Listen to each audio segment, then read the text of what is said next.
So when I went to update Discord, it said ensuring dankest of memes. Yeah. And I was like, you know, I don't like that, but it's still better than Skype. So Discord has the dankest of memes. So last time the apocalypse happened. Yeah, it's still happening. And every plant life is out to get us, even a tree. Well, it told us to come, but why did it just attack us then? Because it wants to attack us. So to my knowledge, is it like when you say come face me or something like that? Yeah, come at me. To my knowledge, this is like a part of one massive plant, sentient plant. Right. So it just wants to take over the world. I mean, it's getting there. I mean, yeah. He's certainly determined. Certainly appears that was this Evelyn's plan all along to unleash a hell plant on the world? You know what? I don't know.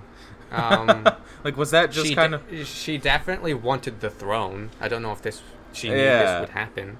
Like, was that just a quote unquote unfortunate side effect, or?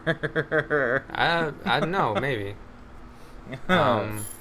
If it was, then I guess she's cool with it, because she knew it was going to happen at some point, and she didn't really have any objections. To heck with the world. As long as I get to chill up here, then that's fine.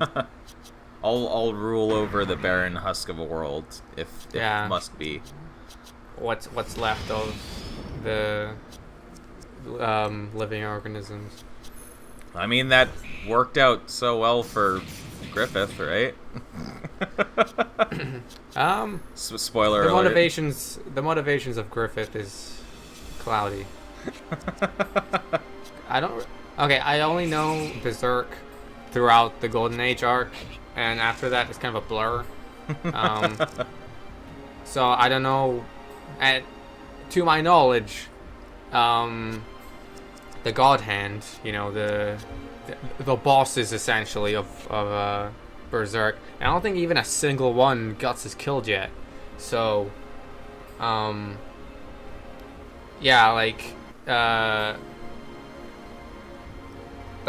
don't know where the hell the plot's going with Berserk. It seems like the whole thing about Berserk is like the good guys don't win. Essentially. Yeah, and so motivations of the bad guys, I really don't know if their goal is to take over the world or Griffith's plan was definitely like to become the ruler of the human world. Okay. Like that was the beginning? Oh, well. That was weird. I don't know if that was like his plan just when he was leading the Band of the Hawk, but it was definitely like what his ambitions brought him to eventually. Yeah. I mean, like before he used to bail it, it's like, well, I'm severely crippled. I can't move, I can't talk. It's like, well, what are my options here? I guess the Bailit's the only thing I have left. Speaking of options, where are we headed at the moment? Back to the Amber Throne, because that's where Evelyn is. Right. So we fell off from space. And we have to get there by walking, because we don't have our airship anymore. Yeah. But, since the environment is so different now, it's like, that's fine. Surely there's a path somewhere. Yeah, we can still make it. That tree is a little bit disturbing. Ugh. It's like that one boss in God of War 2. Where it's just a mass of breasts. I don't recall that from God of War, but... God of War 2. Yeah, I don't recall that from it's one of God of War. The Sisters of Fate? Is that one of the bosses? Or three of them? Oh. One of the later ones. Is that God of War? That's God of War 2.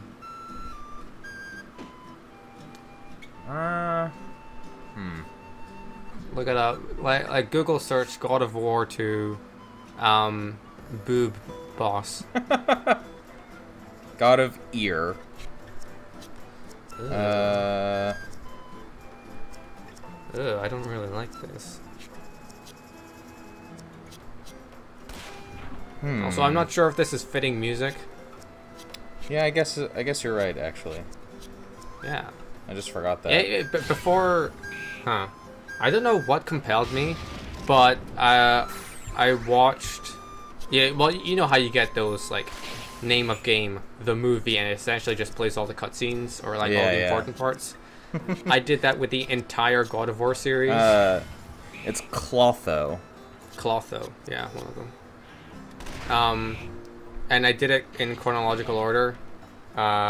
So, despite not playing any God of War game, or not even owning a PS3 or 4, I still know my way around, you know, what goes on in God of War. Well, before the latest one, because that's the only one I actually want to play. I don't want to be spoiled. I wouldn't mind seeing the PS2 God of War games like re-released on the PS4 again. Because they got re-released on the PS3, and that's that's all fine and good. But like the PS3 is a dead system now, so it should at least be available on the PSN or something. Yeah.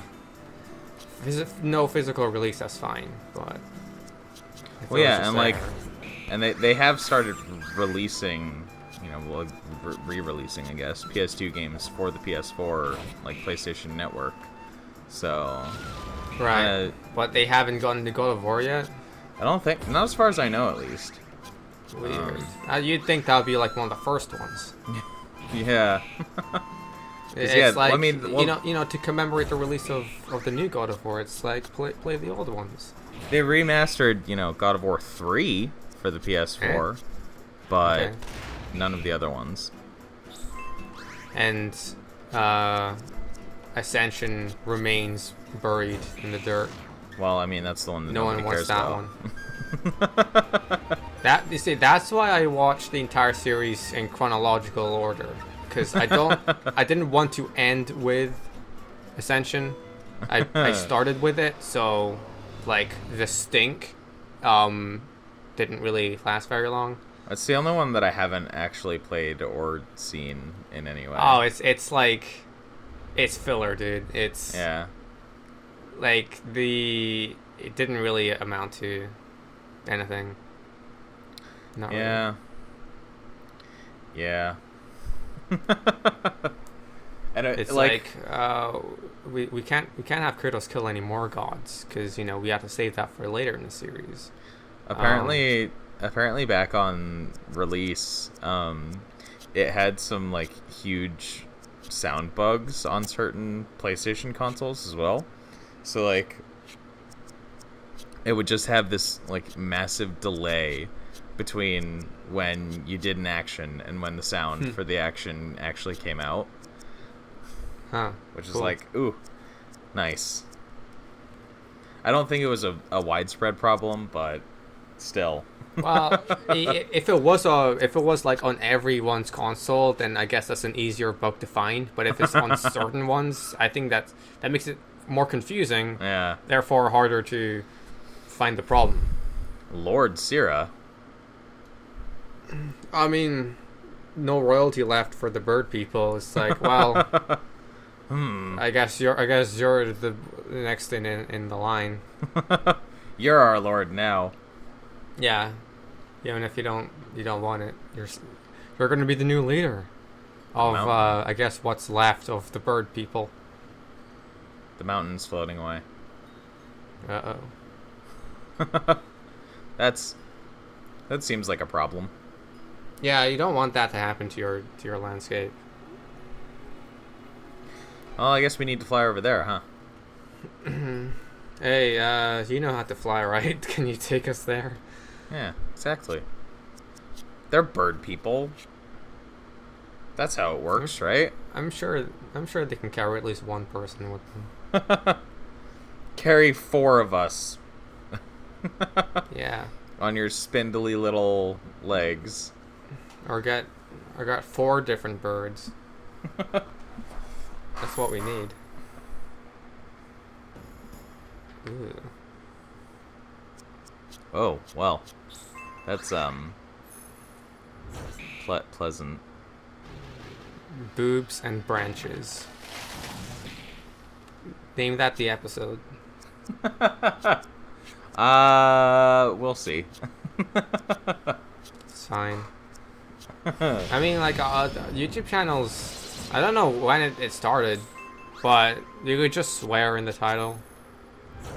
I don't know if, like, that automatically, like, disables you to appear in search results, but you can do it. I mean, it's never...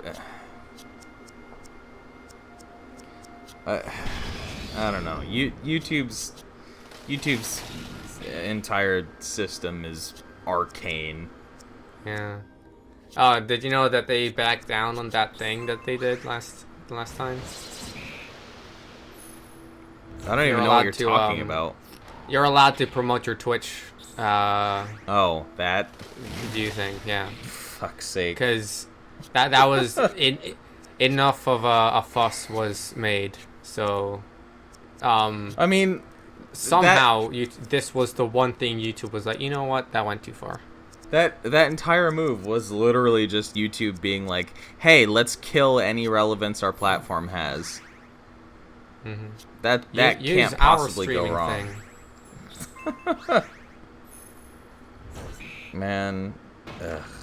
There's really no reason to, well, aside from like cases where your entire audience is from YouTube, then there really isn't a reason for you to stream on YouTube as opposed to Twitch. And I don't know if like you know about it, but Picardo, which is a thing for artists. No, never heard of it. Well, okay, so you might think, well, what's the point of streaming anywhere if you got Twitch? But artists prefer to stream on Picardo because you're allowed to stream not safe for work stuff. And Twitch doesn't allow that, because there was a case where someone like got banned because she had the audacity to draw a nipple on her stream. Picardo, no, unless you do that.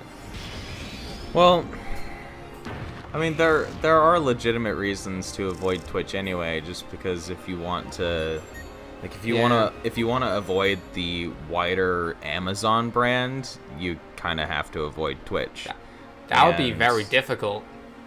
It is, but well, I mean, there are legitimate reasons to protest Amazon, so I don't blame people for being like skipping out on Twitch. All right, I thought you were thinking about like Twitch in general, about some of the things they've done. Well, no, it's just that Twitch is owned by Amazon now. Okay. But skipping out on Twitch and just going over to YouTube kind of seems like not really making a huge impact, because YouTube and Google are really garbage as well. Yeah. So like, protesting Amazon by moving over to Google is basically just you're basically just moving the gun from pointing at one of your feet to pointing at the other foot. Well, you could skip streaming on both and just stream on Hitbox. Right? You know Hitbox? Yeah, I actually do, because one of the first like Let's Players that I ever started watching primarily streamed on Hitbox for the longest time. Is this like one of the older yeah like LPers? Okay, makes sense. Yeah, he was one of the ones who like started LPing back in like 2008, 2009. Are you talking about Recipre? No, but he was in the it's Chip Cheesem and General Ironicus. I don't know those guys. They did that, like, they started at the same time, like, because they were in the same group of Something Awful Okay. LPers as Retsupre and Lotax and all of them. They were, I mean, they never got as recognizable a name. Yeah. But they're really good LPers. Like, Well, back in the day when Twitch was called Justin TV. Even I remember that. yeah. Yeah, And- it's just like in this day and age, it really is difficult to get away from companies like Amazon and Google. It's because they're just so ubiquitous across the entire internet. Yeah. You're certainly gonna miss out on a lot of convenience if you just seek out to just completely shut yourself off from the top 10 biggest corporations in the world. And it would be hard to find alternatives. Mm-hmm. Because if you can't do YouTube, what else have you got? I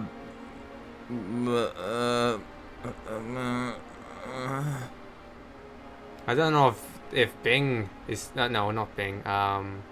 What's that other one? Blip. I don't know if Blip is still a thing or No, Daily Motion. Blip died a couple years ago, I believe. Okay. I think Then, Daily Motion is. I think Daily Motion is still around, but it's not. I mean, it's not a platform for having like LPs and stuff like that. No, I don't even know what it's for. Because YouTube, well, Vimeo is for the Vimeo. it's what universities like to use, and then YouTube is for literally everything else.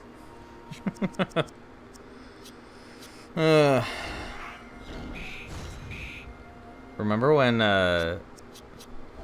Vivo came and stepped in on YouTube and was like, "Let's screw over everyone watching music on YouTube"? Vivo? Yeah. Oh, yeah, Vivo. Wait, what did they do? It's not actually it's not a competitive video hosting service. It's just Yeah, that's what I was thinking of. But No, yeah, they just- I know what Vivo is. they came into YouTube and were like, we're gonna be the only company that lets we're the only company that people can go through to post their legitimate music videos anymore. Oh yeah, I think I remember that. Yeah. Which led to that's not unlike the reaction video. Yeah, it led to a lot of bullshit back like 8 years ago. It's pretty much calmed down now, but you know. Yeah. That was no one can do music videos aside from us. We invented music videos. It really is it's so sad going for me to see music videos from quote unquote back in the day, and then compare them to the music videos that artists put out now, and it's just like they're not even music videos anymore. I barely listen to. You don't listen to mainstream music, so. No, not like the top 40 charts. Not really. I mean, I don't listen to top 40 charts either, but Then where do you get your? Well, what music videos are you thinking of? man, tons of bands in the metal scene used to make music videos all the goddamn time. There They were just don't now. there were literal hours worth of shows on old channels like VH1 and MTV dedicated specifically to showing metal music videos back in the day. So what's the problem with music videos now? They just died out. They don't do them anymore. No. They Okay. don't. I don't know the particulars of why it stopped being profitable or whatever, but yeah, they just people just don't really make music videos anymore. Especially not to the same production quality that they used to. I think it's because it's people. Maybe they realized people mostly listen to music, not watch it. I loved watching music videos. Well, like clearly you're in the minority. like some artists like actually just went, the whole 9 yards and made like an Yeah. actual video out of it. Like the music videos for a lot of Michael Jackson's tracks, for instance. Yeah, I was gonna say, long gone are the days of Thriller, Yeah, like where hugely where it's just elaborate. a short film basically. Yeah, and they Michael Jackson was far from the only one too. But yeah, people don't really do that sort of thing anymore. Oh, by the way, you can replay boss fights if you like. Oh, We're gonna that's kinda check that cool. out. We're gonna check that out a bit later. Not now though. Do you get like experience and stuff again? I think so. Yeah. And you get like medals for each, like from bronze, silver, and gold. I think it's determined by how many turns you take to beat them. Interesting. Yeah, it's just like a little optional thing. I don't think they went out of their way to justify how you're able to do this.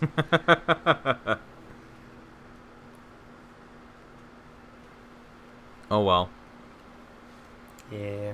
Can't always explain everything.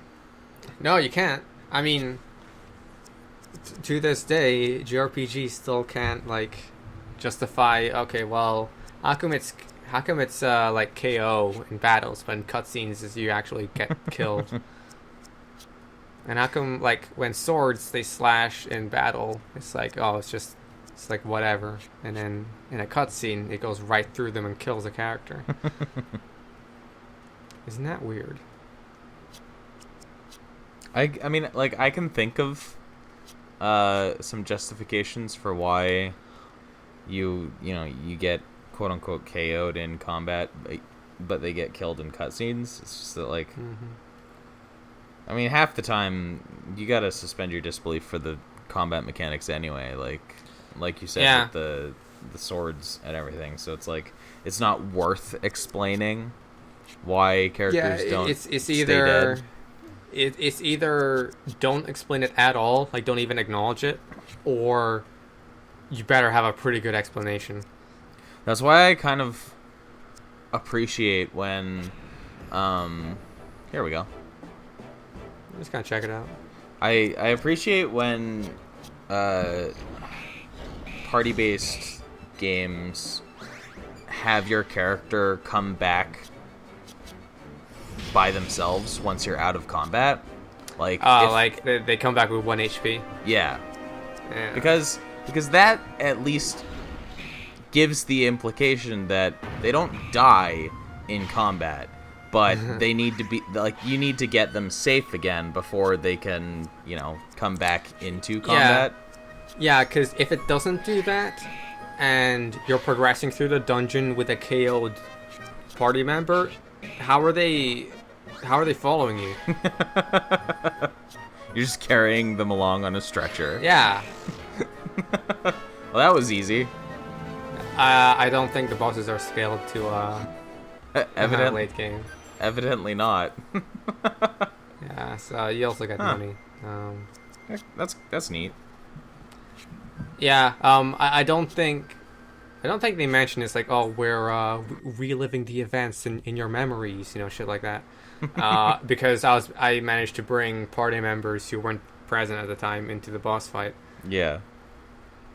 I think it would be cool if they scaled it up to your current level. Yeah, I think that would have been much more compelling. It's like not a challenge at all, so some of the substance is kind of lost. It's like, well, I was able to beat in one turn. It's like, you could have put more thought into like how this was going to play out.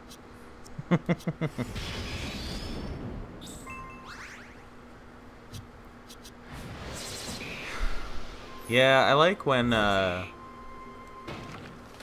do like when you get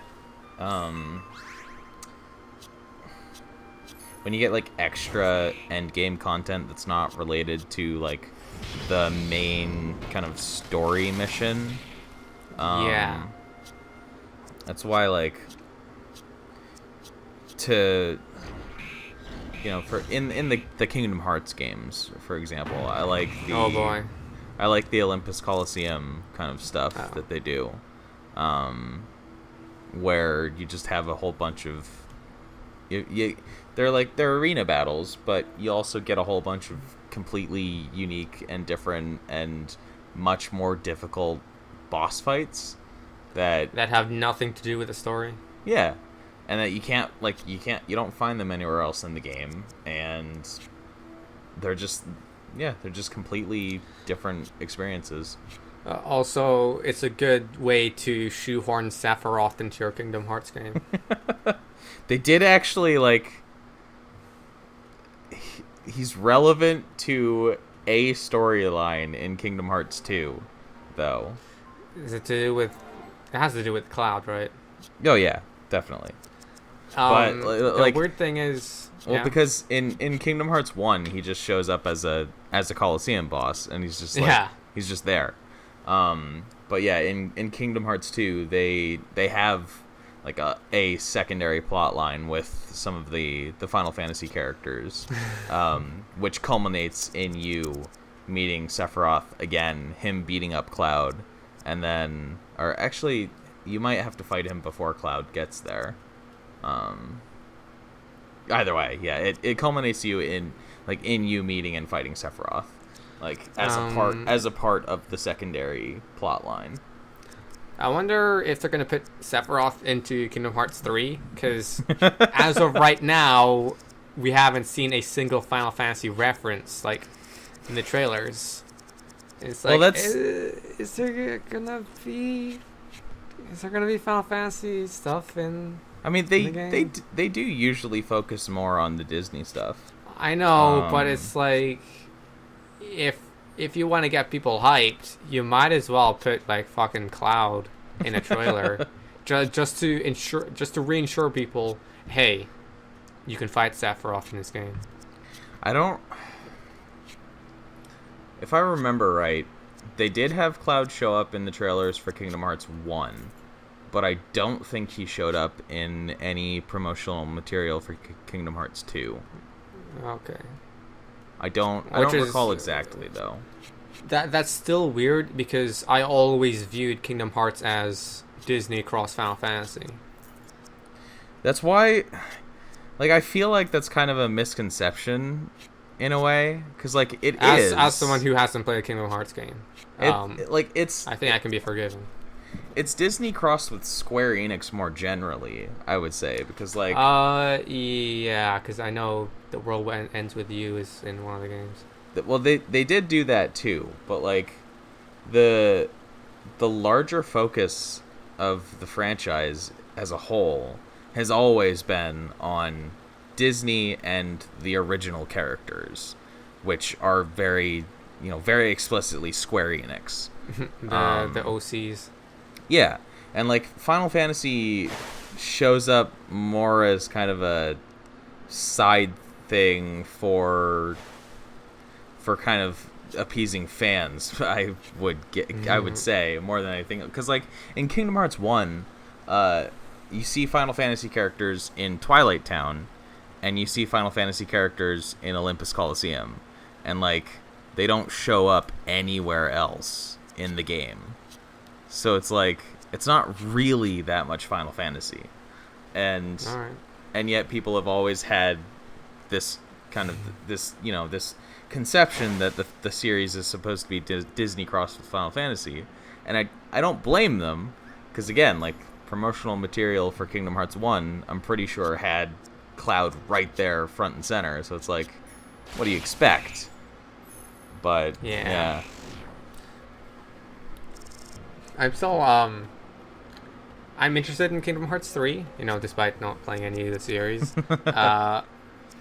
One of the reasons being Kingdom Hearts 3, at least in my opinion, is the best looking video game like ever.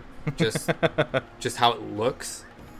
It's I'm gonna tell you right now, as someone who's played every Kingdom Hearts game, the story is not gonna make a lick of goddamn sense. Oh, I know the stories and I know the characters. And I know that every single villain they have shown in Kingdom Hearts 3 has been killed at some point in the past, and they're just bringing them all back for no reason. So many Ansems. Yeah. And I have hope that Kingdom Hearts 3 will finally have a Cars world. Because if it does, that's an insta-buy for me. Probably not. Cars and planes. That would be kind of hilarious, though. Seeing Sora, Goofy, and Donald turned into cars. Didn't think about that. Yeah, that'd be awesome. We can dream.